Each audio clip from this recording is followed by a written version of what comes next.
کہ معرفت خداوندی کا سب سے بڑا خزانہ یہی ہے. اور یہ بھی جان لیجئے کہ اس سورہ مبارکہ کی اصل جان یہی ہے.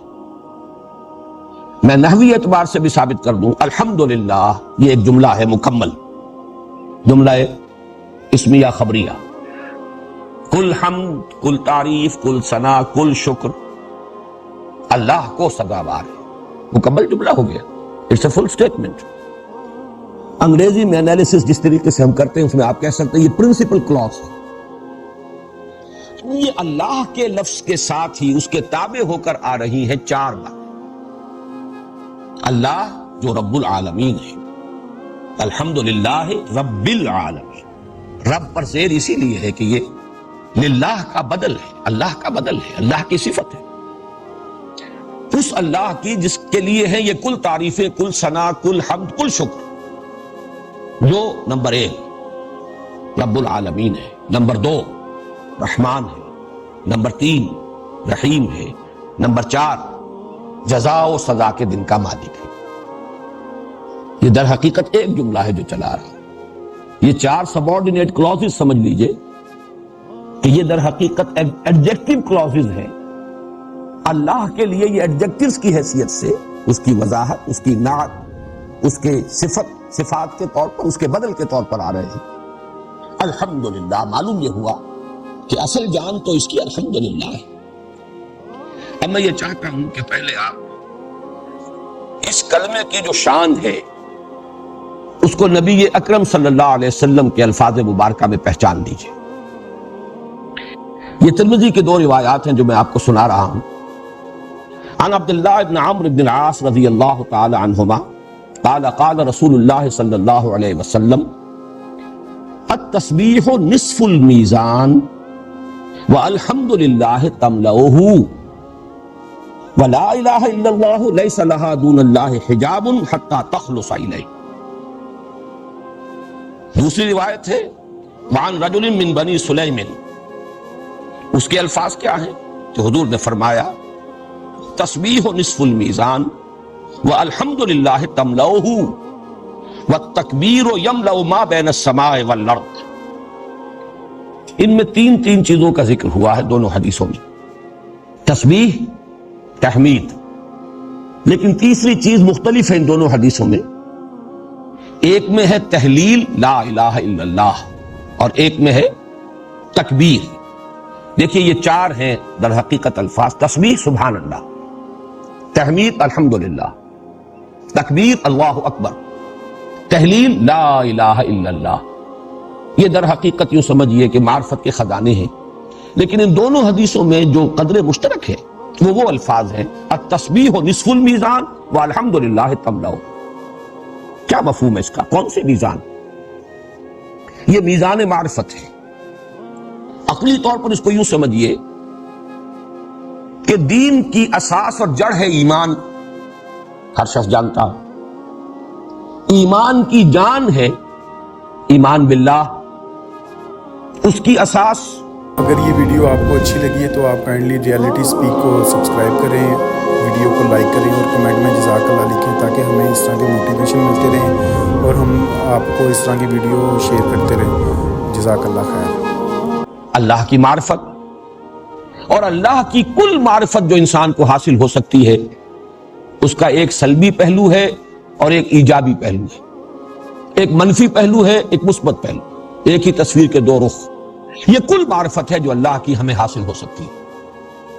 ایک تسبیح و تنزیہ ہے. اللہ ہر عیب سے، ہر نقص سے، ہر ضعف سے، ہر احتیاج سے پاک ہے، اعلیٰ ہے، عرفہ ہے، منزہ ہے، مبرہ. یہ ہے منفی رخ. کوئی نقص نہیں، کوئی عیب نہیں، کوئی ضعف نہیں، کوئی احتیاج نہیں. ہر عیب، ہر نقص، ہر ضعف، ہر احتیاج سے بالا، عرفہ، منزہ، مبرہ. یہ تسبیح ہے سبحان اللہ کے معنی ہے. لیکن یہ منفی ہے، اس لیے نصف المیزان تو کہہ دیا، لیکن وہ جس سے میزان پر ہو جائے. اور ایک حدیث میں تو یہ آیا ہے کہ الحمدللہ آسمان اور زمین کے مابین کل فعل کو مکر بنانے والا کلمہ ہے. یہ اسی کا در حقیقت مثبت رخ ہے. کل صفات جمال و کمال کا مرقع کامل اللہ ہے. ہر خیر، ہر خوبی، ہر کمال اس میں وہ تمام و کمال موجود ہے. یہ ہے الحمدللہ. تو التسبیح نصف المیزان، معرفت خداوندی کا نصف تسبیح ہے، اور اس کی تکمیل والحمدللہ تملأہ، اس کے سوا ہم اللہ کے بارے میں اور کچھ نہیں جان سکتے. تمام صفات کمال اس میں بتمام و کمال موجود ہے. قدرت ہے تو وہ علی کل شیء قدیر ہے، علم ہے تو وہ بکل شیء علیم ہے، حیات ہے تو وہ الحی ہے، اس کی حیات بھی وہ ہے جو ہر ضعف سے مبرہ، نہ اسے اونگ آتی ہے، نہ نیند آتی ہے، نہ اسے کھانے کی ضرورت ہے، نہ اسے پینے کی ضرورت ہے، کوئی ہوائی ضروریہ اسے لاحق نہیں ہے، معاذ اللہ ثم معاذ. ارادہ ہے تو فعال لما یرید، اس کا ارادہ ایسا کامل ہے جو چاہے کر دے. جس بھی صفت کمال کا آپ تصور کریں گے وہ اس کی ذات میں بتمام و کمال موجود ہے. اسے آپ اومنیشینٹ، اومنی پوٹنٹ، اومنی پریزنٹ، یہ الفاظ ہیں. آپ کو ہر جگہ پر یہی تصورات ملیں گے. اس کے سوا آپ اور کیا جانیں گے اللہ کے بارے میں؟ اس کی ذات ہمارے احساس سے، ادراک سے ما ورا، وراء الورا ثم وراء الورا ثم وراء الورا. حضرت مجدد الفسانی رحمۃ اللہ علیہ وہ اپنے مکتوبات میں یہ الفاظ بکثرت استعمال کرتے ہیں. ذات باری تعالی وراء الورا ثم وراء الورا ثم وراء الورا. اس کو تو سمجھ لو کہ وہ تمہارے فہم کی جو بات اور ہے، تمہارے تصور کی بات اور ہے، تمہارے تخیل کی بات اور ہے، تمہارے وہم سے بھی ماورا ہے. البتہ یہ کہ اس کو جانو گے تو کیا؟ اب تسبیح نصف المیزان والحمدللہ تملأہ، یہ کل میزان ہے، میزان معرفت. اب اس میں نوٹ کیجئے الحمدللہ، اس میں گویا کہ کل حمد، جیسا کہ میں پچھلی مرتبہ عرض کر چکا ہوں، اور حمد جمع ہے کم سے کم دو چیزوں کا، شکر اور ثنا. تینوں الفاظ عربی کے ہیں. ہم اردو میں ثنا کے مفہوم ادا کرنے کے لیے لفظ تعریف استعمال کرتے ہیں. اگر اردو کے انداز میں بیان کریں گے تو حمد کے معنی ہے شکر اور تعریف. تمام تعریفیں اور کل شکر سزاوار ہے اللہ. اللہ ہی حقیقتاً مستحق بھی ہے، لام استحقاق، اور وہی فی الواقع مالک بھی ہے، اس لیے کہ جو صفات ہیں جو اسے قابل حمد بناتی ہیں وہ اس کی اپنی ملکیت ہے. لہذا لام تملیک کہیں یا لام استحقاق کہیں، دونوں صحیح. در حقیقت اس میں جیسا کہ میں عرض کر چکا ہوں پچھلی مرتبہ، اصل جو اس کا نیوکلیس ہے وہ شکر ہے. البتہ حمد میں اور شکر میں فرق کیا ہے؟ شکر انسان کرتا ہے کسی کے ایسے احسان اور انعام پر کہ جس سے اس کی کوئی ضرورت پوری ہوئی، جس سے اسے کوئی فائدہ پہنچا. میری کوئی ضرورت تھی، آپ نے پوری کر دی، میں شکر کروں گا، شکریہ ادا کروں گا. مجھے کوئی تکلیف لاحق تھی، آپ نے اس کو رفع کیا، میں آپ کا شکر ادا کروں گا. اور تعریف یا ثنا تمام محاسن پر ہوگی. جو بھی حسن ہے، پھول کا حسن ہے، ہم اس کی تعریف کریں گے، کیا عمدہ پھول ہے. البتہ یہ کہ یہ جو دو چیزوں کو میں نے علیحدہ علیحدہ کیا ہے، یہ جتنا آدمی کانشسنس اور شعور کی نچلی سطح پر ہوگا یہ دونوں چیزیں علیحدہ رہیں گی. جیسے جیسے شعور کی سطح بلند ہوتی ہے دونوں چیزیں ایک ہو جاتی ہیں. اس لیے کہ انسان کے اصل میں احساس کے لطیف ہونے کی بات ہے. پھول کو دیکھ کر بھی آپ یہ نہیں کہہ سکتے کہ مجھے اس سے کیا ملا. آپ کے احساسات لطیفہ کو اطلاع حاصل ہوتی ہے جب آپ پھول کو دیکھتے ہیں. یہ تو ہر محسوس کر لیتا ہے میں پیاسا تھا، مجھے پانی مل گیا، جس نے پانی پلایا مجھ پر واجب ہے کہ میں اس کا شکر ادا کروں، اس لیے کہ اسے محسوس ہوا کہ پیاس میری رفع ہو گئی. یہ تو یوں سمجھیے کہ بڑا کورس احساس ہے. یہ تو ہر حیوان کو بھی ہو جاتا ہے. کسی بھوکے پیاسے کے حیوان کے سامنے جو ہے آپ کچھ کھانے کے لیے کچھ چارہ رکھیے یا کوئی پانی رکھ دیجئے بالٹی میں پینے کے لیے، وہ جب اپنی ضرورت پوری کر کے سر اٹھائے گا آپ کی طرف دیکھے گا، اس کے آنکھوں میں آپ کو جذبہ شکر جھلکتا نظر آئے گا. انسان تو یہ کہ حسن کو پہچانے اور یہ سمجھے کہ اس سے بھی مجھے بہت کچھ حاصل ہوا ہے. اگر اس کا ادراک اور شعور ہے تو در حقیقت انسان اپنے ان احساسات میں ایک بلندتر سطح پر آ گیا ہے، ورنہ نہیں. بڑی پیاری نظم تھی جو ہمارے میٹرک کے کورس میں تھی انگریزی میں، جو ہمارا نصاب تھا، غالباً پارکنسن سلیکشن آف انگلش ورس. ڈیفوڈلز.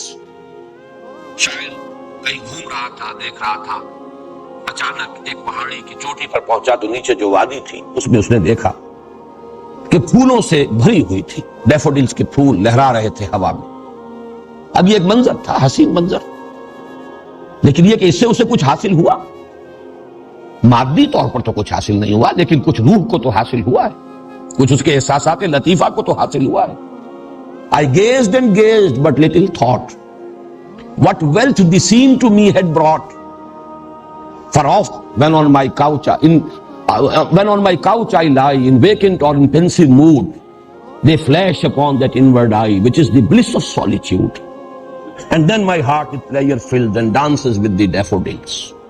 ایک ایسی دولت مجھے حاصل ہوئی تھی، بسا اوقات میں غمزدہ ہوتا ہوں، مغموم ہوتا ہوں، اداس ہوتا ہوں، پڑا ہوتا ہوں اپنی چارپائی پر، کہ اچانک وہی منظر جو ہے میری آنکھوں کے سامنے آ جاتا ہے، اور میرا وہ جو اداسی ہے وہ ختم ہو جاتی ہے. میرا دل جو ہے جیسے وہ ڈیفوڈلز کے پھول لہرا رہے تھے ہوا میں، میرا دل بھی جو ہے لہرانے لگتا ہے.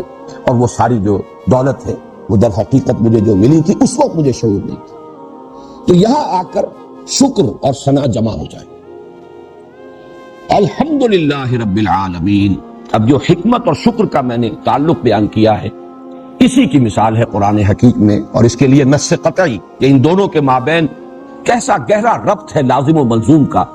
حضرت لقمان کی شخصیت، وَلَقَدْ آتَيْنَا لُقْمَانَ الْحِكْمَةَ أَنِ اشْكُرْ لِلَّهِ. یہ پہچان لیا جائے کہ شکر کل کا کل سزاوار ہے اللہ کے ساتھ، حمد کل کی کل سزاوار ہے اللہ کے ساتھ، ثنا و تعریف کل کی کل سزاوار ہے اللہ کے ساتھ. ایک بات اور نوٹ کر لیجیے، پھر ہم آگے چلیں گے. اسی شکر کا ایک اور نتیجہ بھی نکلتا ہے. یہ بھی فطرت انسانی ہی کا ایک بہت اہم گوشہ ہے. فطرت کی صحت جو ہے وہ تقاضا کرتی ہے کہ جس نے آپ کے ساتھ کوئی بھلائی کی ہے آپ بھی اس کے ساتھ کوئی بھلائی کریں. جس نے آپ کے ساتھ کوئی بھلائی کی، پہلا رد عمل فطرت سلیمہ کا یہ ہوگا کہ اس کا شکریہ ادا کیجیے. دوسرا رد عمل، کوئی بدلہ، کچھ اس کے ساتھ تم بھی بھلائی کرو، کوئی خدمت اس کی بھی کبھی بجا لاؤ. یہ بھی فطرت کی صحت کی علامت ہے. یہ جذبہ شکر کا ایک منطقی نتیجہ ہے، لازمی نتیجہ ہے. اسی کو قرآن مجید نے کہا ہے سورہ رحمان میں، هل جزاء الاحسان الا الاحسان. احسان کا بدلہ تو سوائے احسان کے اور کچھ نہیں ہو سکتا. کیا کوئی بدلہ ہے احسان کے سوائے احسان کے؟ کسی نے آپ کے ساتھ بھلائی کی، آپ اس کے ساتھ بھلائی کیجئے. اب دیکھیے، ایک تو وہ منعم ہے اور وہ محسن ہے کہ جن کی کوئی نہ کوئی آپ خدمت کر کے ان کے احسان کا بدلہ چکا سکتے ہیں. والدین نے آپ کو پالا پوسا، ان کے بڑھاپے میں آپ ان کی خدمت کیجئے. اس درجے میں تو بدلہ نہیں ہو سکتا، کسی نہ کسی درجے میں آدمی اپنے اندر ایک تسکین محسوس کر سکتا ہے کہ جیسے کما ربیانی صغیرہ. لیکن اگرچہ ایک آخری حد ہے اس کی کہ جس پر جا کر انسان سمجھتا ہے کہ ان کے احسانات کا بدلہ میں نہیں چکا سکتا، لہذا اللہ سے دعا کرتا ہے وَقُلْ رَبِّ ارْحَمْهُمَا كَمَا رَبَّيَانِي صَغِيرًا. عام انسانی سطح پر کسی نے آپ کو ہدیہ دیا ہے، آپ بھی کوئی ہدیہ پیش کیجیے. تحفہ آیا ہے، آپ بھی کوئی تحفہ دیجیے. کسی نے کوئی آپ کی خدمت کی ہے، آپ بھی خدمت کیجیے. لیکن وہ منعم حقیقی، وہ مربی اصلی، اس کی آپ کیا خدمت کریں گے؟ جو اصل منعم ہے، اصل محسن ہے، اصل رب ہے، اس کے احسانات انعامات کا کیا مطلب ہے؟ اس کو یوں سمجھیے، اس سے بھی پہلے درجے میں کہ کچھ لوگوں نے دیکھا کہ سورج سے ہمارا بڑا کام چل رہا ہے، سورج کی تمادت سے فصلیں پکتی ہیں، ہوائیں چلتی ہیں. اب سورج کو ہم کیا بدلا دیں؟ کچھ نہیں دے سکتے سوائے اس کے کہ ہاتھ جوڑ کر کھڑے ہو جائیں. سورج طلوع ہو رہا ہے، ڈنڈوت کر دیں. تو ایک اظہار تذلل، ایک اس کی عظمت کا اعتراف کسی درجے میں، کسی ریچول کے ذریعے سے سجدہ کر دیجئے، ماتھا ٹیک دیجئے، اس کی مدح کیجئے، ثنا کیجئے. یہی تو ہو سکتا اور کچھ نہیں ہو سکتا. معلوم ہوا کہ شکر ہی در حقیقت جذبہ عبادت کی شکل اختیار کرتا ہے. اس لیے کہ شکر کا منطقی نتیجہ کیا ہے کہ انسان بھی کوئی اس کا بدلہ پیش کرے، اگر وہ صحیح الفطرت ہے، صحیح العقل ہے۔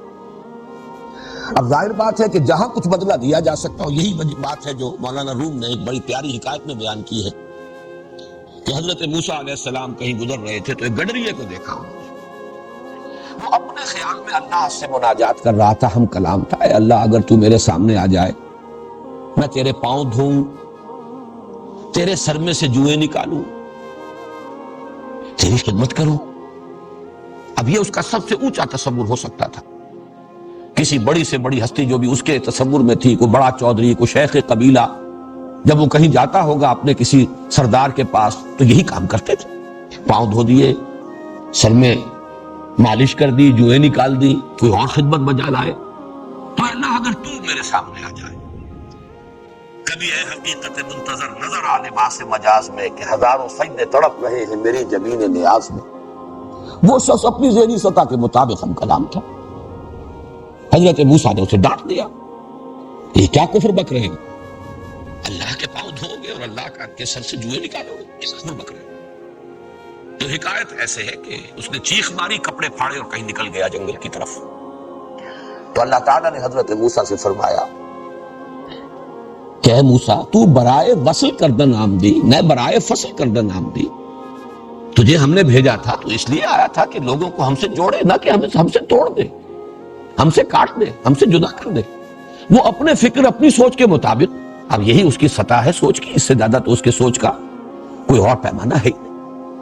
بہرحال اس وقت مجھے جو واضح کرنا تھا وہ یہ کہ یہ جذبہ عبادت در حقیقت جذبہ شکر ہی کا منطقی نتیجہ ہے۔ کوئی بدلہ، کوئی خدمت اگر ہم نہیں کر سکتے، ہستی اتنی بلند ہے، اتنی بلند ہے، اتنی بلند ہے کہ ہم کوئی خدمت کر نہیں سکتے، ہم کو بدلہ دے نہیں سکتے اس کے احسانات و انعامات کا، تو اس کے سامنے سر ہی جھکا دیں، سجدہ ہی کریں، کوئی اور مراسم عبودیت بجا لائیں، کوئی اس کے حمد کے ترانے گائیں، جیسے کہ حضرت داؤد علیہ السلام حمد ہی کے ترانے ہیں نا، زبور ہے کیا، حمد کے ترانوں پر مشتمل کتاب ہے، اور جس کیف کے ساتھ وہ حمد کے یہ ترانے پڑھا کرتے تھے یا علاقہ کرتے تھے، قرآن مجید ہے کہ اس کے اندر یہ کیفیت تھی کہ پرندے اور پہاڑ ان کے ساتھ شریک ہو جاتے، رنگ میں آتے تھے پرندے بھی اور پہاڑ بھی، قلب کی گہرائی سے اللہ تعالیٰ کے حمد کے وہ ترانے جو ہے وہ نکل رہے ہوتے تھے۔ اب آخری بات الحمدللہ کے بارے میں اور نوٹ کر لیں، وہ یہ کہ یہ ہر نوع کے شرک کی جڑ کاٹ دینے والا کلمہ ہے۔ جب کل تعریف اسی کی ہے، کل حمد اسی کی ہے، تمام حسن کا منبع سرچشمہ وہی ہے، کل ربوبیت کا نقطۂ آغاز وہی ہے، تمام رحمت جو ہے اس کا منبع اور سرچشمہ اسی کی ذات ہے، تو کسی اور کو کاہے کو پوجنا ہے، کسی اور کے لیے مراسم عبودیت کاہے کے لیے، سورج کے سامنے کاہے کو سر جھکانا ہے، وہ تو خود اس کے قبضہ قدرت میں ہے، اسی کے حکم سے کر رہا ہے جو کچھ کر رہا ہے۔ میرا مجھ میں کچھ نہیں، جو کچھ ہے سو تو بھگت کبیر کا یہ دوہا، میرے اندر میرا تو کچھ ہے ہی نہیں، اے رب جو کچھ ہے تیرا دیا ہوا ہے، تو سورج میں اس کا اپنا کچھ ہے ہی نہیں، اس کی تبادت ذاتی ہے ہی نہیں، پانی میں جو تاثیر ہے وہ اس کی رکھی ہوئی، ماں میں جو مامتا ہے وہ اس نے ڈالی ہے، باپ میں شفقت ہے اس کی عطا کردہ ہے، تو ٹھیک ہے اس نے جس کا حق معین کر دیا، ماں کی خدمت بھی کرو، باپ کی خدمت بھی کرو، وہ سب ہے، انشکر لی ولے والدیک، شکر ادا کرو میرا اور اپنے والدین کا۔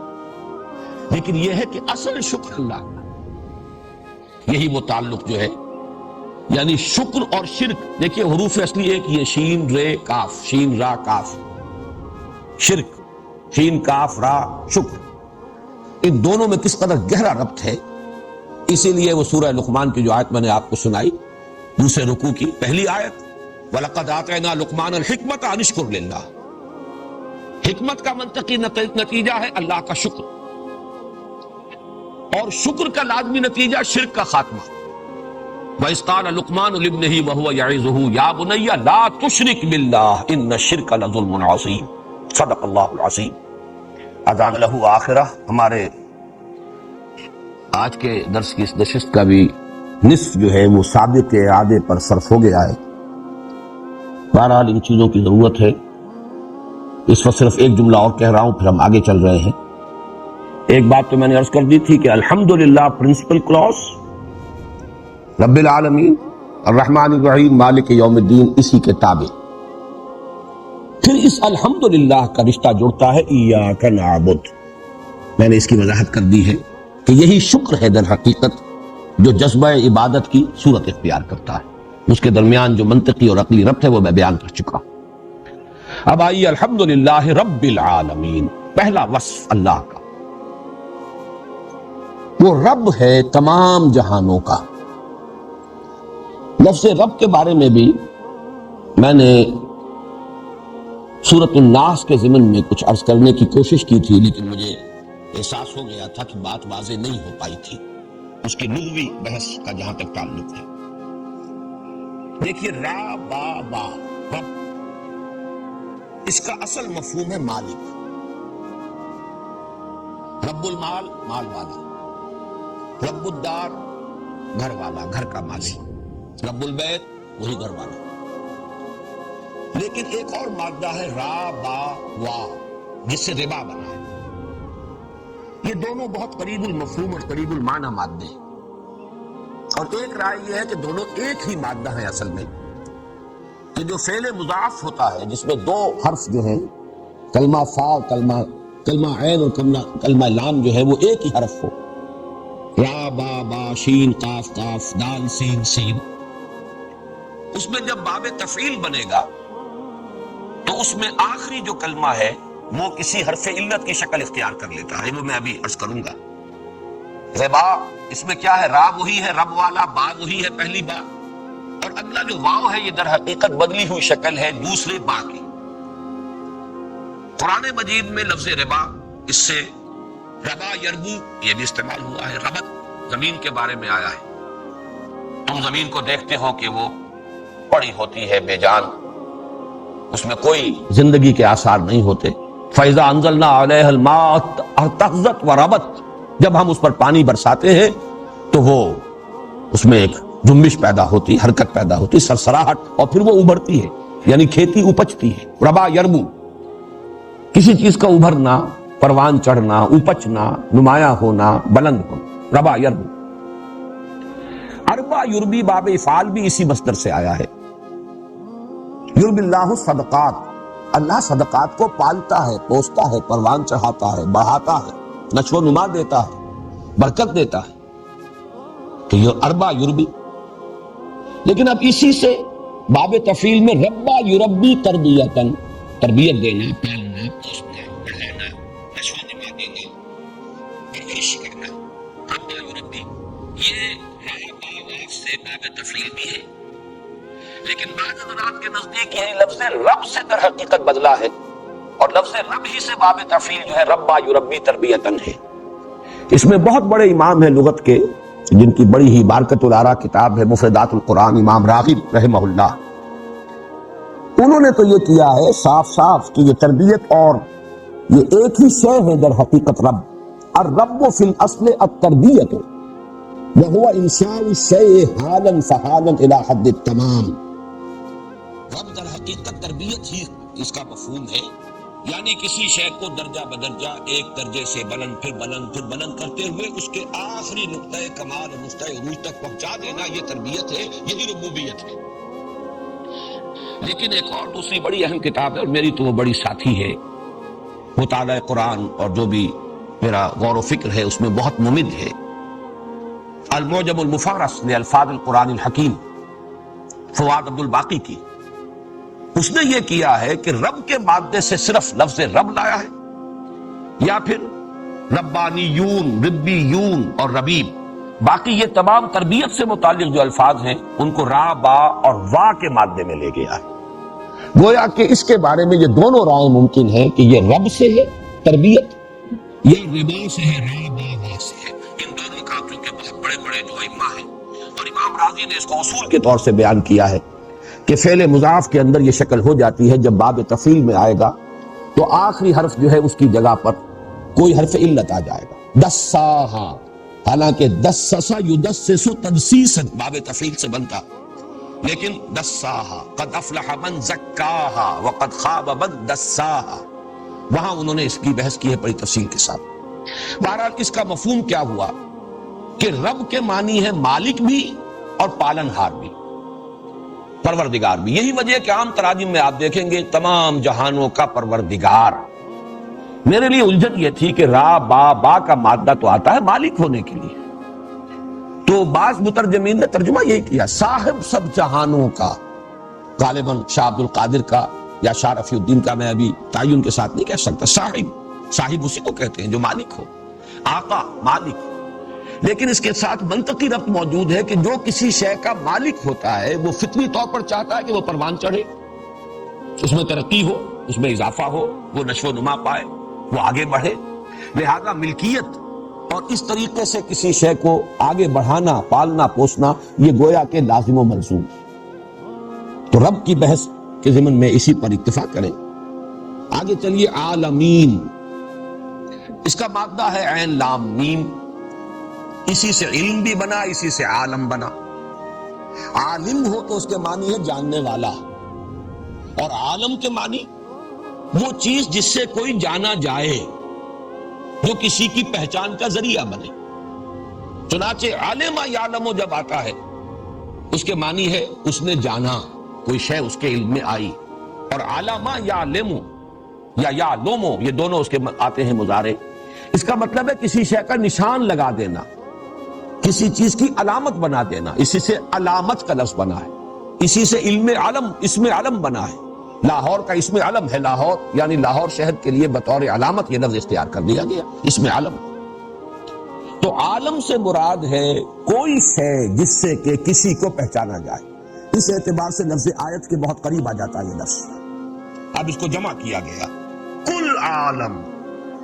اب آپ کہہ سکتے ہیں عالم جمادات، عالم نباتات، عالم حیوانات، عالم مادی، عالم روحانی، عالم مثال، عالم دنیا، عالم آخرہ، عالم برزخ۔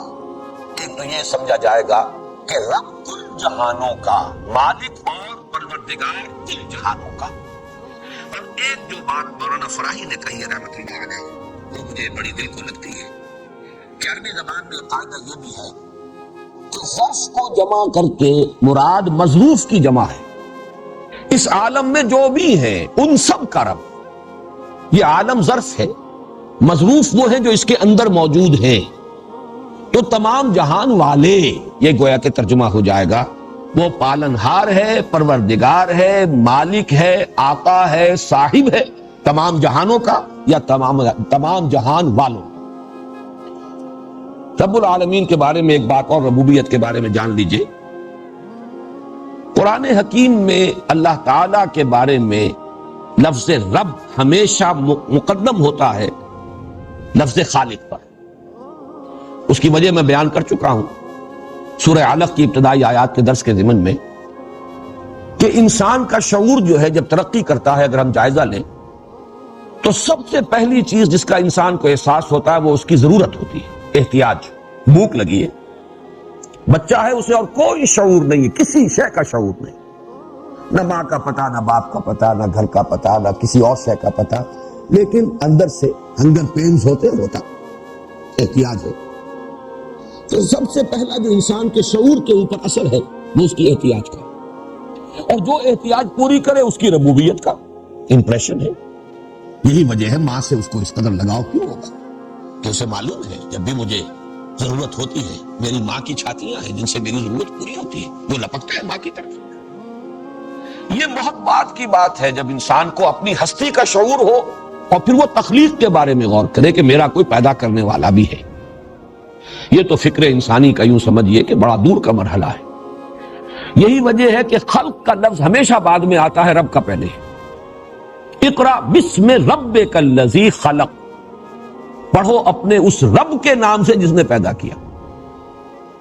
سورۃ النساء کا آغاز ہوتا ہے یا ایھا الذین آمنوا اتقوا ربکم الذی خلقکم من نفس واحدۃ وخلق منها زوجہا، اے لوگو تقوی اختیار کرو اپنے اس رب کا جس نے تمہیں بنایا، پیدا کیا ایک جان سے، اور بنایا اسی سے اس کا جوڑا۔ سورہ بقرہ کا تیسرا رکوع شروع ہوتا ہے یا ایھا الناس اعبدوا ربکم الذی خلقکم والذین من قبلکم لعلکم تتقون، اے لوگو بندگی کرو، پرستش کرو اپنے اس رب کی جس نے تمہیں پیدا کیا اور تم سے پہلوں کو بھی پیدا کیا۔ تو یہ نوٹ کر لیجئے اللہ کا حمد اللہ کے لیے، اس کے بعد اللہ کے لیے وصف اول جو آیا وہ ہے رب العالمین، جو تمام جہانوں کا مالک اور پالنہار ہے، پروردگار ہے۔ اب آئیے الرحمن الرحیم، ان دونوں کا مادہ ایک ہی ہے، رحم رحمت، اسی سے لفظ رحمان بھی بنا ہے، اسی سے لفظ رحیم بھی بنا ہے۔ اگرچہ ایک شاذ رائے اور بھی ہے رحمان کے بارے میں بعد میں عرض کروں گا۔ ان دونوں میں کیا فرق اور تفاوت ہے، یہ بھی ہمارے ہاں مفسرین کے مابین بڑی ایک مختلف فی بحث ہے، جس میں کہ ذوق اور مزاج کو اصل دخل ہے۔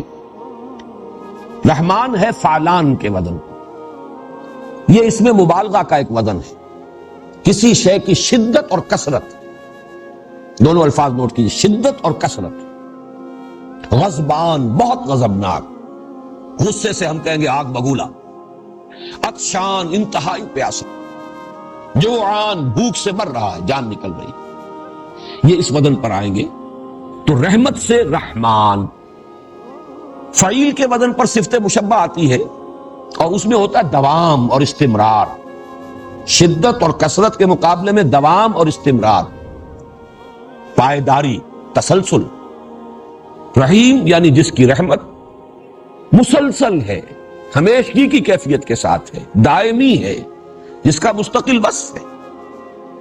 یہ دو الفاظ اس وزن پہ آ کر اپنے مفہوم کو بہت خوبصورتی سے ادا کرتے ہیں۔ ہمارے بعض مفسرین نے اس کو یوں بیان کیا کہ رحمان کا تعلق ہے تخلیق سے، پیدا تو کر دیا اللہ نے ایک دم، شان کن فیکونی، کن فیکون۔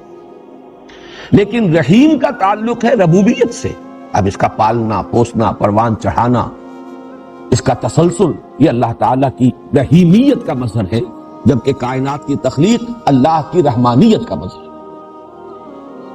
اسی اعتبار سے بعض حضرات نے کہا ہے رحمان الدنیا و رحیم الآخرہ، دنیا کے اعتبار سے اللہ کی صفت رحمانیت کا ظہور ہوتا ہے، کیونکہ دنیا خود ناپائیدار ہے، عارضی ہے، ثانی ہے، اور رحمت کا وہ جو معاملہ ہے اس میں شدت اور اس میں ایک طوفانی اور ہیجانی کیفیت۔ اب یہ دو الفاظ دونوں جو میں نے استعمال کیے یہ خود اسی وزن پر ہے، طوفان جوعان کے وزن پر ہے، ہیجان یہ عطشان کے وزن پر ہے، وزن وہی ہے، ایک ہیجانی کیفیت، جیسے ٹھاٹھے مارتا ہوا سمندر۔ تو دنیا میں اللہ کی رحمت کا ظہور ہو رہا ہے شان رحمانی کے ساتھ، اور رحیم الآخرہ، رحیم آخرت جو ہے وہ دائم ہے، قائم ہے، وَلَلْآخِرَةُ خَيْرٌ وَأَبْقَىٰ، وَالْآخِرَةُ خَيْرٌ وَأَبْقَىٰ، وہ تو باقی رہنے والی ہے، وہاں صفت رحیمیت کا ظہور ہوگا۔ لیکن یہ کہ صحیح تر بات وہی ہے جو میں نے عرض کی ہے کہ در حقیقت اللہ کی رحمت کی یہ دونوں شانیں ہیں اور دونوں بیک وقت ہیں۔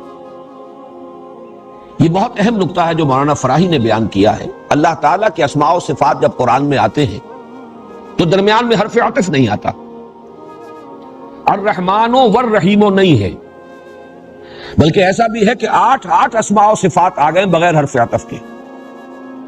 الملک القدوس السلام المؤمن المہیمن العزیز الجبار المتکبر، 8 اسماء ہیں، کہیں حرف واو نہیں۔ ایک ہی استثناء ہے، بہت سے حضرات کو یاد آ گیا ہوگا، ایک ہی استثناء ہے سورہ حدید میں، هو الاول والآخر والظاہر والباطن۔ پورے قرآن مجید میں یہ واحد مقام ہے جہاں اللہ تعالیٰ کے اسماء و صفات کے مابین حرف عطف ہے، باقی کہیں نہیں۔ اگر 4 یہ ہیں تو 4 ہی سورہ جمعہ کے شروع میں ہی، الملک القدوس العزیز الحکیم، کہیں در حرف واو نہیں۔ اس کی وجہ کیا ہے؟ بہت پیاری بات ہے کہ اللہ تعالیٰ کی یہ تمام صفات، اللہ کی یہ تمام شانیں بیک وقت اس کی ذات میں موجود ہیں۔ یہ تو ہمارے تصور کی اصل میں تنگنائی ہے کہ ہم ان چیزوں کا بیک وقت تصور نہیں کر سکتے، ہمیں یہ متضاد نظر آتی ہے۔ رحمانیت کچھ جدا شان ہے اور رحیمیت کچھ جدا شان ہے، ہمارے فہم کے اعتبار سے یہ جدا ہیں، اللہ کی ذات کے اندر یہ دونوں بیک وقت، وہ رحمان بھی ہے اور بیک وقت رحیم بھی ہے۔ اس کی ایک طوفانی کیفیت بھی ہے، شدت بھی ہے، کثرت بھی ہے، اور اس میں دوام بھی ہے اور استمرار بھی ہے اور استقلال بھی ہے۔ میں اسے ایک سادہ سی مثال سے بیان کیا کرتا ہوں، اس وقت بھی ریکارڈ ہو جائے تو کوئی حرج نہیں۔ ہم اپنے اوپر اگر اس کو طاری کریں تو فرض کیجئے کہ کہیں کوئی سڑک پر کوئی ایکسیڈنٹ ہوا ہے، کوئی بس کا ایکسیڈنٹ ہوا ہے، کار کا ہوا ہے، فرض کیجئے کہ اس کار میں جتنے بھی سوار تھے سب کے سب ہلاک ہو گئے. کوئی دودھ پیتا بچہ باقی رہ گیا ہے جو ماں سے چمٹا ہوا، ماں کی لاش ہے، چمٹا ہوا. جو شخص بھی اس منظر کو دیکھے گا اس کا دل پگھل جائے. وہ بچہ چمٹا ہوا اپنی ماں کی لاش سے. فرض کیجئے کوئی پتہ نہیں یہ لوگ کون ہیں، کہاں کے ہیں، کہیں سے کوئی سراغ نہیں مل سکتا. آج تو خیر بڑی آسانی سے مل جاتے ہیں سراغ، ماضی میں سمجھیے کہ کچھ پتہ نہیں چل سکتا. ہر شخص کے دل میں جذبہ ابھرے گا، گویا کہ ایک رحمت کی ہیجانی کیفیت، طوفانی کیفیت. اس بچے کی میں پرورش کروں گا، اسے میں پالوں گا. یہ لاوارث رہ گیا ہے، اس کا کوئی پالنے پوسنے والا نہیں رہا. یہ جذبہ یقیناً ابھرے گا. یہ ایک جوش کی کیفیت ہے. رحمت جوش میں آئے گی ہر انسان. لیکن یہ کہ ہمارا یہ جوش بہت جلدی ٹھنڈا پڑ جاتا. ہو سکتا ہے کہ کچھ دنوں کے بعد ہمارے اوپر الٹا ایک احساس جو ہے افسوس تعصف کا پیدا ہو جائے کہ میرے تو پہلی بڑی ذمہ داریاں تھیں، یہ میں کیا مصیبت اپنے سر لے بیٹھا، یہ خامخواہ کا بوجھ، خامخواہ کی ذمہ داری میں نے لے لی. میرے تو اپنے جو بچے جو ہیں ان کی پرورش میرے لیے مشکل ہے. معلوم ہوا کہ ہمارا وہ جوش ٹھنڈا پڑ جاتا ہے. لیکن اللہ تعالیٰ کا جوش رحمت، بیک وقت اس میں وہ شان بھی ہے رحمانیت کی اور رحیمیت کی بھی ہے. اس میں کبھی کسی کمی کا کوئی سوال نہیں.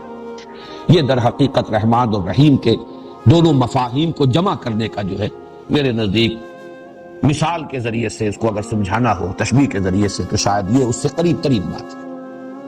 الرحمن الرحیم مالک یوم الدین. میں اس کا جو منطقی اور فلسفیانہ ان میں ربط ہے وہ بیان کر چکا ہوں.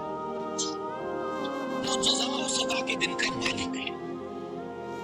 یہ تصور کیسے اٹھا؟ فطرت انسانی میں ہے نیکی اور بدی کا امتیاز.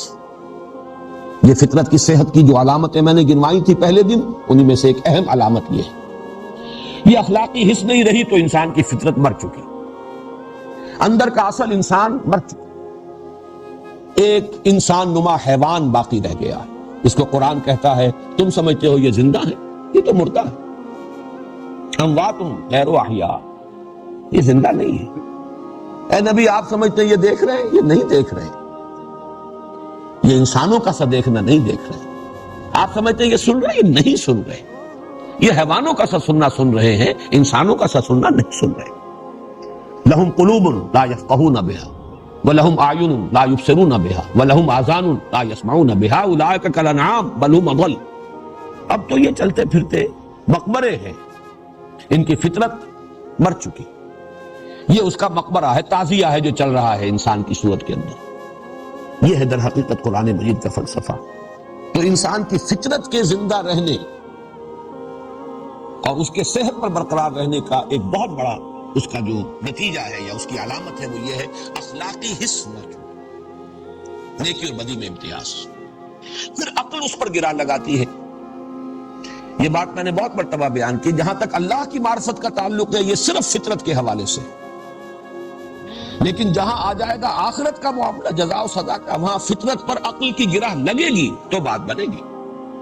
فطرت تو صرف یہ بتاتی ہے کہ نیکی نیکی ہے، بدی بدی ہے. یہ عقل ہے جو تقاضا کرتی ہے کہ گندم از گندم بے رویت جوز جو. نیکی کا اچھا صلت ملنا چاہیے، بدلہ ملنا چاہیے، بدی کی سزا ملنی چاہیے. اور مشاہدہ یہ ہے کہ نہیں مل رہا بدلہ، بلکہ الٹی گنگا بہ رہی ہے. آپ کوئی اخلاقی اصول نہ رکھتے ہو، ہر راستہ آپ کے لیے کھلا ہے، کشادہ ہے، بڑھتے چلے جائیے. جہاں آپ نے کوئی اپنے لیے اصول بنا لیے، اب قدم قدم پر بندش ہے، قدم رک رہے ہیں، آپ آگے بڑھ نہیں سکتے، بلکہ یہ کہ الٹے لینے کے دینے پڑ جاتے. میں نے وہ شعر بارہا سنایا ہے، سادہ سا ہے لیکن یہ کہ بڑی عظیم حقیقت. اے دیانت برتو لعنت از تو رنجے یافتم، اے خیانت برتو رحمت از تو گنجے یافتم. اے دیانت تجھ پر لعنت ہو کہ تیری وجہ سے تو میرے دوست بھی ناراض ہو گئے. صحیح بات کہہ کے دیکھیے دوستوں کے سامنے، سچی بات کڑوی ہوتی ہے. از تو رنجے یافتم، مجھے رنج ملا ہے. اور اے خیانت برتو رحمت از تو گنجے یافتم، اے خیانت تجھ پر رحمت ہو، تیرے ذریعے سے مجھے خزانے ملے. لہذا کوئی اور عالم ہونا چاہیے، اور وہ عالم، اب دیکھیے اس کے دو منطقی نتیجے ہوں گے. ایک تو یہ کہ یہ ایسی ہستی ہونی چاہیے جو قدرت رکھتی ہو پورا بدلہ دینے کی قدرت، وہ تو اللہ ہے، علی کل شیء قدیر، ہم اسے مان چکے۔ لیکن کوئی عالم بھی تو ایسا ہونا چاہیے جس میں حدود اور قیود نہ ہو، جس میں ہر شے کا پورا بدلہ ملے۔ اس لیے کہ آپ نے آج ایک نیکی کی ہے، اس نیکی کے اثرات نہ معلوم کہاں تک جائیں گے، آپ تو جان بھی نہیں سکتے۔ جب تک دنیا باقی ہے اس نیکی کے اثرات کہیں نہ کہیں پہنچتے رہیں گے، اور ان سب کا بدلہ آپ کو ملنا ہے۔ کہیں کوئی بری رسم آپ نے شروع کی ہے، جہاں تک اس کے اثرات جائیں گے وہ سب آپ کے حساب میں درج ہو رہا ہے۔ تو جب تک ایک زندگی جو ہے غیر متناہی نہ ہو، ابدی نہ ہو، پورا بدلہ مل نہیں سکتا، لہذا وہ عالم آخرہ۔ اور پھر اس کے لیے مالک یوم الدین، یوم کا لفظ صرف ایک دن کے لیے بھی آتا ہے، ایک ایرا کے لیے بھی آتا ہے، ایک دور کے لیے بھی آتا ہے، اس کے مختلف استعمالات ہیں۔ ایک دن بھی ہے جس میں فیصلے ہوں گے جزا و سزا کے، اور پھر یہ کہ در حقیقت اس جزا و سزا کا جو ظہور ہوگا، کہا جا سکتا ہے وہ بھی ایک دن ہے، لا متناہی دن، وہ فیصلے کا دن ہے، وہ یوم الدین۔ دین کا جو اصل لفظ ہے عربی زبان میں، اس کا مفہوم ہے بدلہ، دانا یا دینو، بدلہ دینا۔ دناہم کما دانو، امرؤ القیس کا مشہور مصرع ہے، ہم نے ان کو ایسا بدلہ دیا جیسا انہوں نے ہمارے ساتھ کیا تھا۔ کما تدینو تدانو، جیسا تم کسی کے ساتھ کرو گے ویسا ہی تمہیں بدلہ مل جائے گا۔ یہی لفظ ہے، زبر کے ساتھ دین بن جاتا، دین کہتے ہیں قرض کو۔ قرض وہ ہے جو واپس آنا ہوتا ہے، اس لیے اس کو دین کہا جا رہا ہے، بدل، وہ واپس آئے گا، لوٹ کر آئے گا۔ بدلہ بھی وہ ہے کسی عمل کا جو واپس آتا ہے، عمل کرنے والے کی طرف لوٹتا۔ نیکی کی اس کی جزا آپ کی طرف لوٹے گی، برائی کی ہے اس کی سزا آپ کی طرف لوٹے گی۔ دین بھی وہ ہے جو آپ نے کسی کو دیا اور لوٹ کر آپ کے پاس آئے گا، جبکہ ہدیہ ہو، ہبہ ہو، تحفہ ہو، عطیہ ہو، یہ واپس نہیں آتا، نہ واپس لینے کے لیے دیا جاتا۔ دین وہ ہے جو دیا جاتا ہے واپس لینے کے لیے۔ تو دین اس کا اصل مفہوم، بنیادی مفہوم ہے بدلہ۔ البتہ اس سے آگے اس کے جو مفاہیم ہے، یہ سورہ کافرون میں پوری تفصیل کے ساتھ میں بیان کر چکا ہوں، اس لیے کہ بدلہ کسی قانون کے تحت ہوگا، لہذا دین قانون اور شریعت کو بھی کہتے ہیں۔ وہ قانون اور شریعت کسی نظام کے تابع ہے، دستور ہے جس کے تحت قانون ہے، کوئی لا گیور ہے جو قانون دیتا ہے۔ اس اعتبار سے پورے نظام کو بھی دین کہیں گے، ایک ایسا نظام جس میں مختار مطلق، آخری لا گیور اللہ ہے، اسی کی اطاعت کریں گے جزا ملے گی، اس کی نافرمانی کریں گے سزا ملے گی۔ اس پورے کانسیپٹ کو آپ کہیں گے یہ دین اللہ ہے۔ ایک نظام ہے ملوکیت، بادشاہ ہے، مختار مطلق وہ ہے، لا گیور وہ ہے، اس کے حکم پر، اس کے قوانین پر چلیں گے، وہ آپ کو نوازے گا، خلعتیں دے گا، خطابات دے گا، جاگیریں دے گا، سراہے گا۔ اگر اس کی بغاوت کریں گے، اس کے خلاف اٹھ کھڑے ہوں گے، سزا دے گا، اس کے قانون کو توڑیں گے، جیلوں میں ڈالے گا، اور جو سزا ہوگی دے گا۔ یہ سب نظام پورے کو، اس کو بھی آپ کہہ سکتے ہیں دین الملک۔ یہ دونوں الفاظ قرآن مجید میں، ایک سورہ یوسف میں ما کان لیاخذ اخاہ فی دین الملک، اور دین اللہ اذا جاء نصر اللہ والفتح ورأیت الناس يدخلون فی دین اللہ افواجا۔ تو یہ دین کے، یہ یوں سمجھیے کہ 3 سٹوریز ہیں اس کی۔ بنیادی مفہوم ہے بدلہ، مالک یوم الدین، جزا و سزا کے فیصلے کے دن کا مختار مطلق۔ اس سے اوپر کی سٹوری قانون، شریعت، اس لیے کہ بدلہ کوئی نہ کوئی قانون مجازات ہوگا تو بدلہ ملے گا، کوئی نہ کوئی قانون ہے جس کی پیروی کریں گے، پابندی کریں گے، سزا جو جزا ملے گی۔ ستائش ہوگی، نافرمانی کریں گے، توڑیں گے، سزا ملے گی۔ اس سے اوپر وہ قانون کسی نظام کا ایک جز ہے، اس میں کوئی ہستی ہے جس کو مانا گیا ہے بالا ترین، اور اس کے تابع پورا نظام زندگی جو ہے اس کا نقشہ بنا ہے، یہ دین ہے۔ وہ دین الملک ہو، دین جمہور ہو، جدید اصطلاح میں جمہوریت، یہ دین اللہ ہے جس میں حاکمیت اللہ کی ہے، جس کا منطقی نتیجہ کیا ہے؟ انسانوں کے لیے خلافت ہے۔ بہرحال یہاں یہ چونکہ یہ اساس القرآن ہے، سورہ فاتحہ، اس میں لفظ دین آیا ہے اپنے اساسی مفہوم میں جو پہلی منزل ہے، مالک یوم الدین، جزا و سزا کے دن کا مالک مختار. لمن الملک اليوم، للہ الواحد القہار. بادشاہ حقیقی اب بھی وہی ہے، اختیار مطلق اب بھی اسی کا ہے. ملک اور مالک حقیقتاً وہی ہے اب بھی، لیکن ابھی پردے پڑے ہوئے ہیں.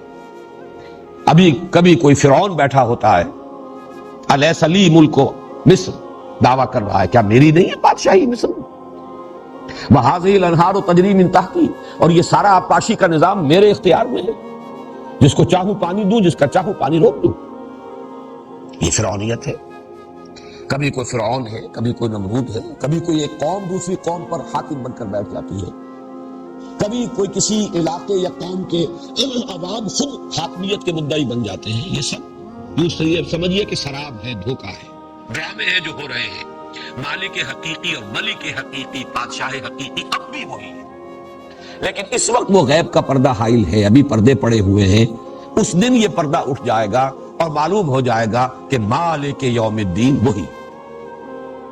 مالک جو ہے یہ ملک یملکو، اس کے دو معنی ہیں عربی زبان میں.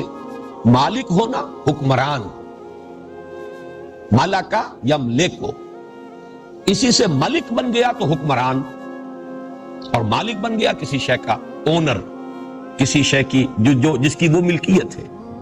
تو مالک، اور یہ جیسے لکھا جاتا ہے چونکہ ایک قرات ملک یوم الدین بھی ہے، بادشاہ مطلق وہی ہے اس دن کا.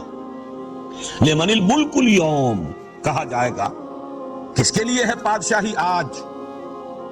وہ ساری بادشاہیاں جو دنیا میں تم نے جو ڈرامے رچائے تھے ختم ہوئے. آج بتاؤ بادشاہی کس کی ہے؟ لمن الملک اليوم للہ الواحد القہار. کہا جائے گا اللہ کے لیے ہے جو تنہا ہے، اکیلا ہے، الواحد ہے، قہار ہے، پوری طرح چھایا ہوا ہے، مسلط ہے، مستولی ہے. کوئی اس کے سامنے چوں نہیں کر سکتا جب تک کہ اس کی اجازت نہ ہو. لا يتکلمون الا من اذن له الرحمن وقال صواب. یہ ہے مالک یوم الدین. یہاں یوں سمجھیے کہ پہلا جملہ مکمل ہوا. یہ وہ معرفت ہے جو انسان کو خود حاصل ہو سکتی ہے، یہ ہدایت نظری جہاں تک کہ انسان خود پہنچ سکتا ہے. اس کے لیے جو سورہ لقمان میں حضرت لقمان کی مثال آئی ہے، میں اس کی طرف دوبارہ ریفر کر رہا ہوں. دیکھیے اس معرفت میں نبی اور رسول کے ذریعے سے اس خاکے میں بڑے تفصیلی رنگ بھرے جاتے ہیں.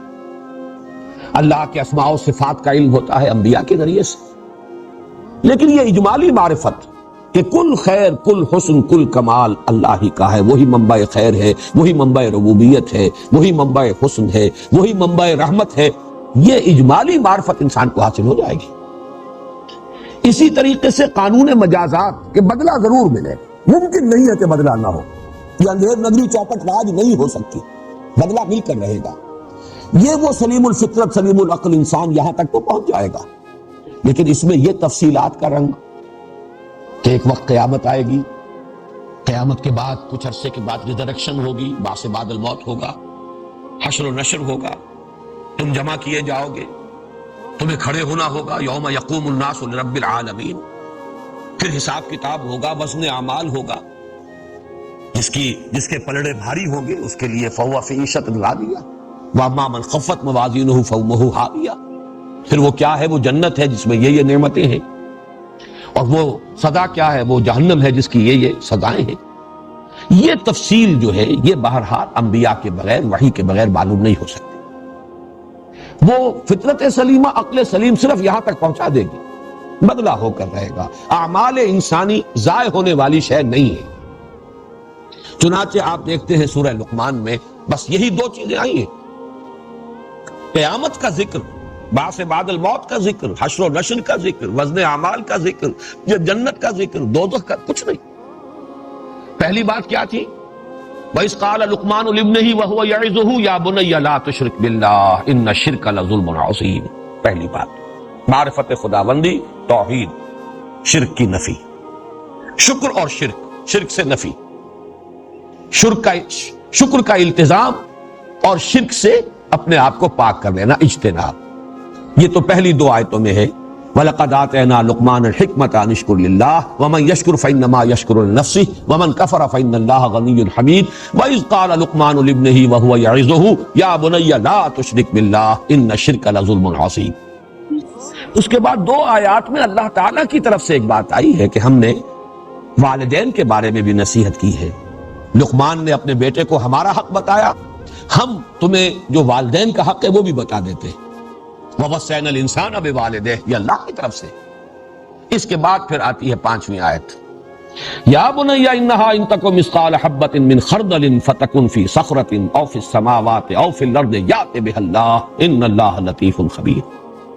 اے میرے بچے، اس حقیقت کو اچھی طرح ذہن نشین کر لے، دل میں گرہ باندھ لے کہ انسانی عمل خواہ وہ ذرے کے ہم وزن ہو، رائی کے دانے کے ہم وزن، مثقال حبۃ من خردل فتکن فی صخرۃ او فی السماوات او فی الارض، پھر وہ کسی چٹان میں ہو، کسی غار کے اندر گھس کر وہ کام کیا گیا ہو، زمین کی کہیں گہرائی کے اندر اتر کر کام کیا گیا ہو، یا فضا اور خلا کے پہنائیوں میں، فتکن فی صخرۃ او فی السماوات او فی الارض یأت بها اللہ، اللہ اسے لے آئے۔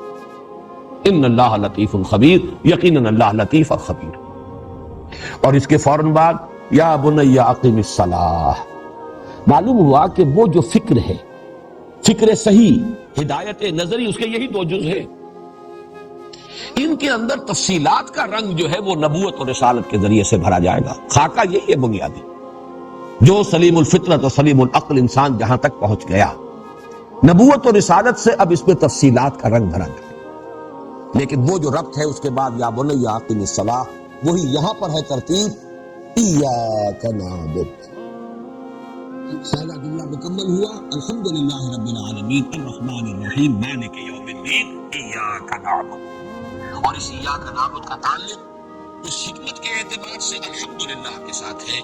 اے اللہ، ہم تیرے احسانات کا کیا بدلہ ادا کریں، سوائے اس کے کہ ہم عہد کرتے ہیں، وعدہ کرتے ہیں۔ ایاک نعبد، چونکہ اس میں فعل مضارع استعمال ہوا ہے اور اس میں حال بھی ہے، مستقبل بھی، عربی زبان میں یہ دونوں زمانے جو ہیں اس کے اندر موجود ہیں، تو ترجمہ ہوگا ہم تیری ہی بندگی کرتے ہیں اور تیری ہی بندگی کرتے رہیں گے، اور ہم تجھ ہی سے مدد مانگتے ہیں اور تجھ ہی سے مدد مانگتے رہیں گے۔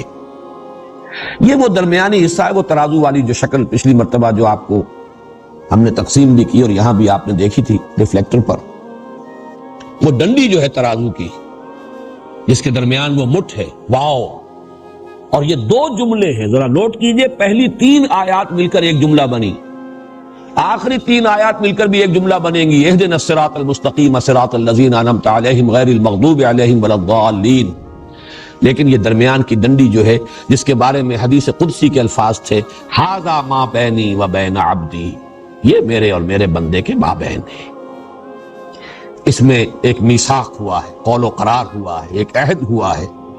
میں نے لفظ استعمال کیا تھا، اگرچہ ذرا جسارت والی بات ہے، مصافحہ ہوا ہے، یہ ہینڈ شیک ہے بندے کا اپنے رب کے ساتھ، مبایعہ، بیعت ہوئی ہے، عہد ہوا ہے، معاہدہ، مبایعہ، مصافحہ، یہ سب کیا ہے؟ 2 فریقوں کے مابین۔ ایاک نعبد، تیری ہی بندگی کرتے ہیں اور کریں گے۔ یہ جو عبادت کا تصور ہے، اس کو بھی اب ذرا نوٹ کر لیجئے۔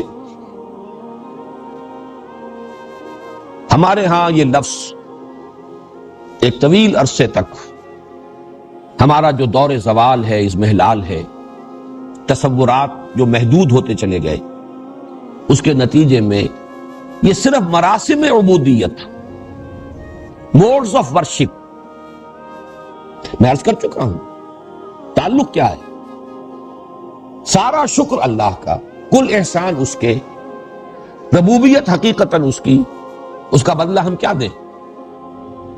اس کے سامنے سر جھکائیں، اظہار عجز کریں، تذلل، عاجزی اختیار کریں، اس کی تکبیر کریں، تحمید کریں، تسبیح کریں، یہ مراسم عبودیت ہے۔ چونکہ جو مشرکانہ جو تصورات دنیا میں رہے، ان میں عبادت صرف انہی پر مشتمل تھی، اطاعت کا پہلو اس میں موجود نہیں رہا۔ سورج کی اطاعت کیا کریں گے آپ؟ سورج آپ کو کوئی حکم نہیں دیتا۔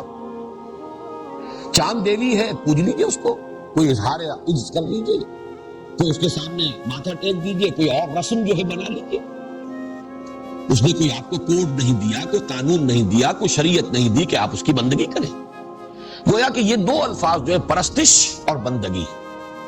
پرستش میں یہی ہے کسی کے سامنے اظہار عاجزی، کسی کی عظمت کا اعتراف، کسی کے مدح و ثنا، کسی کی حمد، کسی کے لیے تعریف کے دن گائے جائیں، شکر کے ترانے الاپے جائیں، یہ ہے پرستش.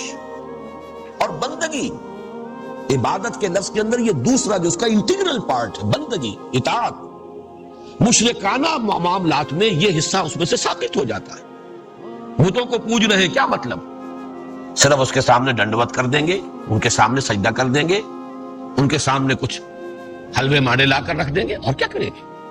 بتوں نے کوئی حکم تو نہیں دیا، انہوں نے کوئی ہدایات نہیں دی، کوئی ان کی عطا کردہ شریعت نہیں ہے، کوئی انہوں نے قانون نہیں دیا. لہذا مشرکانہ تصورات میں عبادت کا مفہوم صرف پرستش رہ جاتا ہے، بندگی نہیں. حالانکہ عبادت کا انٹیگرل پارٹ ہے بندگی، غلامی، محکومی، جس کے لیے کہ سب سے بڑا ثبوت قرآن حکیم سے جو ہے وہ میں آپ کو جو مکالمہ ہوا تھا حضرت موسیٰ علیہ السلام اور فرعون کے مابین. اصل میں قرآن مجید تو اپنی اصطلاحات کو خود مبرہن کر دیتا ہے، اس طرح محفوظ کر دیتا ہے کہ آپ کو اکثر و بیشتر باہر جانے کی اور کہیں اور دیکھنے کی ضرورت نہیں. جب حضرت موسیٰ علیہ السلام پہلی مرتبہ پہنچے ہیں دربار میں اور اپنی رسالت کا پیغام پیش کیا ہے، تو فرعون نے جو جواب دیا اور اس کے حواریوں نے اور اس کے جو سردار تھے، فَقَالُوا أَنُؤْمِنُ لِبَشَرَيْنِ مِثْلِنَا وَقَوْمُهُمَا لَنَا عَابِدُونَ. انہوں نے کہا کیا ہم ایسے دو انسانوں کی بات مانیں گے، ان کا کہنا مانیں گے، ان کے بتائے ہوئے راستے پر چلیں گے جو ہم جیسے ہیں؟ ایک تو یہ کہ ہم جیسے بشر ہیں موسیٰ اور ہارون، اور اس سے بھی بڑی بات وَقَوْمُهُمَا لَنَا عَابِدُونَ، ان کی تو قوم ہماری غلام قوم ہے. یہاں پرستش کا تصور بالکل نہیں آ سکتا. ظاہر بات ہے کہ بنی اسرائیل فرعون کی پرستش نہیں کرتے تھے. یہاں عابدون کا لفظ کس معنی میں آیا؟ غلامی، محکومی، اطاعت گزاری، تابع ہونا، کسی کے فرمان کو واجب الاذعان سمجھنا. صرف یہ مفہوم ہے یہاں. فرعون کی پرستش ہرگز ثابت نہیں ہے کہ بنی اسرائیل مصر میں فرعون کی پرستش کرتے ہیں، معاذ اللہ، اس کا کوئی امکان نہیں. ابراہیم کی نسل سے تھے، ان میں اخلاقی زوال اور پستی جو ہے وہ آ گئی تھی، لیکن یہ توحید، اس کی نعمت ان کے پاس موجود تھی. مجبوراً ایک غلامی ہے، محکومی ہے، جبری اطاعت ہے. تو معلوم ہوا کہ لفظ عبادت کے اندر یہ مفہوم، اور خالص یہ مفہوم بغیر پرستش کے مفہوم کے قرآن مجید سے ثابت ہے. اچھا، یہ تو تھا فرعون کا قول. کہا جا سکتا کہ یہ تو فرعون کا قول نقل کیا اللہ نے، لیکن خود حضرت موسیٰ علیہ السلام کا قول ہے. یہ سورہ مومنون میں ہے، وَتِلْكَ نہیں، سورہ شعراء میں ہے، بلکہ پہلی آیت جو ہے وہ سورہ مومنون کی تھی. سورہ شعراء میں حضرت موسیٰ نے ریٹارٹ کیا، اسی طریقے سے آنکھوں میں آنکھیں ڈال کر ڈٹ کر جرأت کے ساتھ جواب دیا، وَتِلْكَ نِعْمَةٍ تَمُنُّهَا عَلَيَّ أَنْ عَبَّدْتَ بَنِي اسرائیل. اس نے یہ کہا تھا أَلَمْ نُرَبِّكَ فِينَا وَلِيدًا، اے موسیٰ تم وہی نہیں ہو جسے ہم نے اپنے ہاں، اپنے گھر میں، اپنے محل میں رکھ کر پالا پوسا تھا جبکہ تم چھوٹے سے تھے، ہمارے ٹکڑوں پر پلے ہو، اور آج ہماری ہی بلی ہم ہی کو میاؤں. آ گئے ہو ہمارے سامنے رسول بن کر، رسالت کا دعویٰ لے کر. أَلَمْ نُرَبِّكَ فِينَا وَلِيدًا، تم تو ہمارے ٹکڑوں پر پلے، ہمارے گھر میں تم نے پرورش پائی. اس کا جواب دیا ہے اسی طرح in the same coin، وَتِلْكَ نِعْمَةٌ تَمُنُّهَا عَلَيَّ أَنْ عَبَّدْتَ بَنِي اسرائیل. یہ احسان تم مجھ پر جتا رہے ہو، بڑا احسان تم نے مجھ پر کیا، حالانکہ تم نے میری پوری قوم کو اپنا غلام بنا رکھا ہے.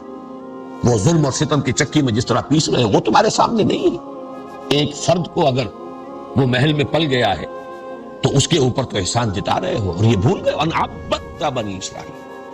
اب یہ تعبید، غلام بنا لینا، جبراً کسی کو محکوم بنا لینا، اس کے لیے گویا کہ یہ نص قطعی ہے قرآن مجید کی آیت، اور یہ حضرت موسیٰ علیہ السلام کی طرف سے قرآن مجید میں بیان ہو رہا ہے.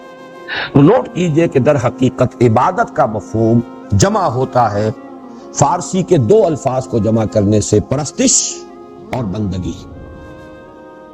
زندگی آمد برائے بندگی، زندگی بے بندگی شرمندگی۔ شیخ سعدی نے بہت خوبصورتی کے ساتھ اس لفظ کا مفہوم جو ہے وہ ادا کیا۔ میں چند جملوں میں عرض کر رہا ہوں، کیونکہ مشرکانہ تصورات میں عبادت رہ جاتی ہے صرف پرستش کے مفہوم میں۔ ہمارے ہاں مسلمانوں میں بھی ایک طویل جب زوال کا دور آیا ہے، عبادت صرف نماز روزے کے لیے یہ لفظ مخصوص ہو کر رہ گیا۔ اس 20ویں صدی عیسوی کی جو احیائی تحریکیں ہیں، اور ان میں وہ عظیم تحریکیں بھی ہیں اور کچھ ایسے بھی ہیں کہ جو بعض پہلوؤں سے غلط رخ پر چلے گئے، لیکن یہ کہ کم سے کم اس مفہوم کو اجاگر کرنے میں انہوں نے بھی رول پلے کیا ہے۔ میری مراد یہاں پر منکرین سنت سے یہ تصور بہرحال انہوں نے بھی اجاگر کیا ہے کہ عبادت کا مفہوم صرف نماز روزہ نہیں ہے، بلکہ پوری زندگی میں اللہ کی اطاعت، زندگی کے ہر گوشے میں اللہ کے قانون کو، اللہ کے فرمان کو واجب الاذعان سمجھنا، اس کی اطاعت، اس کی بندگی۔ یہ تصور جو ہے یہ اس دور میں خوب نکھرا ہے، اخوان المسلمون کے ذریعے سے بھی، جماعت اسلامی کے ذریعے سے بھی، اور یہ تو بہرحال یعنی کم سے کم اپنے عقائد کے اعتبار سے صحیح رخ کے اوپر چلنے والی تحریکیں ہیں۔ سیاست میں کن وادیوں کی طرف وہ بھٹک کر رہ گئے یہ علیحدہ بات ہے، لیکن فکر کے اعتبار سے انہوں نے واضح کیا کہ عبادت کا مطلب صرف مراسم عبودیت نہیں ہے، بلکہ عبادت کا مطلب پوری زندگی میں اللہ کی بندگی اور اطاعت۔ لیکن اس میں بھی ایک کمی ہے، کمی تھی کہہ لیجئے، اور یہ کہ ہے جستجو کے خوب سے ہے خوب تر کہاں، تدریجاً لترکبن طبقا عن طبق، ان تصورات میں کے نکھرنے میں بھی درجہ بدرجہ جو ہے وہ بات واضح ہو رہی ہے۔ الحمدللہ کہ ہم نے اس کو نکھارا ہے، اس میں اللہ تعالیٰ نے ہمیں توفیق عطا فرمائی ہے کہ یہ جو احیائی تحریکیں ہیں ان کے ہاں بھی اس میں اطاعت پر اتنا زیادہ زور آ گیا ہے کہ ایک دوسری اہم حقیقت نگاہوں سے اوجھل ہو گئی، اور وہ ہے محبت۔ عبادت کا جسد ظاہری اطاعت ہے، لیکن اس کی روح باطنی محبت ہے۔ دونوں چیزیں مل کر اصل میں عبادت کا مفہوم ادا کرتے ہیں۔ ایاک نعبد، ہم تیری ہی اطاعت اور عبادت اور بندگی کرتے ہیں، تجھی سے محبت کرتے ہیں، اور اے رب تیری ہی بندگی اور اطاعت اور غلامی کرتے رہیں گے اور تجھی سے محبت کرتے رہیں گے۔ یہ در حقیقت پہلو جو ہے یہ کچھ ابھی جتنا کہ اجاگر ہونا چاہیے اجاگر نہیں ہوا، لیکن اس کے لیے میں نے بہت عرصہ ہوا، میرا خیال ہے کہ کم و بیش 20 سال ہو گئے ہوں گے، تقریریں کی تھی کراچی میں، ایک مہینے میں ایک تقریر، ایک مسجد میں، عبادت رب، شہادت علی الناس، اقامت دین، تین یہ بنیادی موضوعات مطالبات دین کے نام سے یہ کتاب چھپتی رہی، بہت عرصے سے آؤٹ آف پرنٹ بھی تھی۔ اب دوبارہ کم سے کم یہ پہلا جو ہے عبادت رب کا مفہوم کیا ہے، یہ 2 قسطوں میں میثاق میں یہ مضمون چھپا ہے، اور جلدی پھر انشاءاللہ یہ مکمل ہو جائے تو کتاب بھی دوبارہ شائع ہو جائے گی، جس میں کہ عبادت کا اصل مفہوم کیا ہے اس پر بڑی تفصیل سے گفتگو ہوئی ہے۔ میں یہاں پر جو حافظ ابن قیم اور امام ابن تیمیہ رحمہم اللہ ان دونوں نے جس طرح جمع کیا ہے، العبادت و تجمع اصلین، عبادت 2 بنیادوں کو جمع کر دیتی ہے۔ یہ قصر جو ہے 2 بنیادوں پر کھڑا ہے عبادت، غایت الحب و غایت الذل والخضوع۔ 2 بنیادیں کیا؟ انتہا درجے کی محبت اللہ کی، اور انتہا درجے میں اللہ کے سامنے جھک جانا، بچھ جانا، اس کا مطیع اور منقاد بن جانا، اسی کے سامنے سر تسلیم خم کر دینا، بچھ جانا شاید سب سے زیادہ صحیح اس کی توجیہ ہوگی۔ تو یہ دونوں چیزیں جب مکمل ہوگی تب عبادت کا تصور مکمل ہوگا۔ ایاک نعبد، اے اللہ ہم سب سے بڑھ کر تجھ ہی سے محبت کرتے ہیں اور کرتے رہیں گے۔ یہ سب سے بڑھ کر کے لفظ کا اضافہ میں کر رہا ہوں، سورہ بقرہ میں تقریباً اس کے وسط میں جا کر یہ آیت آئے گی، والذین آمنوا اشد حبا للہ، جو حقیقت میں صاحب ایمان ہے وہ شدید ترین ہے اللہ کی محبت میں، سب سے بڑھ کر محبت کرتے ہیں اللہ کے ساتھ۔ تو محبت کے جذبے سے سرشار ہو کر ہمہ تن، ہمہ وقت، ہمہ وجوہ اللہ کی اطاعت میں اپنے آپ کو دے دینا، یہ عبادت ہے، یہ وہ مطلوب عبادت ہے جس کا ہم اللہ سے عہد کرتے ہیں۔ اللہ کا شکر ہے کہ آج ہم سورہ مبارکہ کے نصف تک تقریباً پہنچ گئے، اس لیے کہ اب اس آیہ مبارکہ کا نصف ثانی جو ہے وہ اس سورہ مبارکہ کے نصف ثانی سے متعلق ہے، وَإِيَّاكَ نَسْتَعِينُ، وہ جو حدیث میں آیا تھا کہ قسمت الصلاۃ بینی و بین عبدی نصفین، اس میں یہ نصف اول سورہ فاتحہ کا آج مکمل ہو گیا. انشاءاللہ کل نصف ثانی کا مطالعہ کریں گے. بارک اللہ لی و لکم فی القرآن العظیم.